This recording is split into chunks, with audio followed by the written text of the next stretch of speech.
नमस्ते सबैजनालाई ड्राइभकास्टमा मैले चाहिँ खास गरी आज तपाईहरुलाई सोध्न खोजेको कुरा चाहिँ यो नेपालमा जति प्रोजेक्टहरु बनिरहेछन् नि जस्तो रोडका प्रोजेक्टहरु होला हैन अन्डरग्राउन्ड टनलका प्रोजेक्टहरु होला अथवा जलविद्युतका प्रोजेक्टहरु हाइड्रो पावर देखि लिएर पुलहरु होला या चाहिँ अब ट्रेन रेलवेजका कुराहरु भइराछ हैन यो प्रोजेक्टहरुमा तपाईहरुलाई चाहिँ सबैभन्दा धेरै चाहिँ एक्साइटमेन्ट लिएर आउने भनौं न यो चाहिँ चाँडो कम्प्लिट भइदिए हुन्थ्यो भन्ने प्रोजेक्ट चाहिँ कुन छ मेरो लागि पर्सनली चाहिँ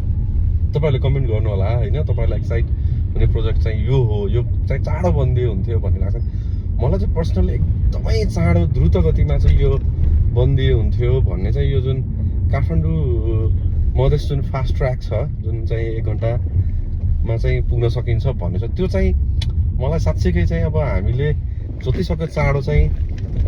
त्यो इन्जोय गर्न पाए हुन्थ्यो भन्ने चाहिँ मलाई लाग्छ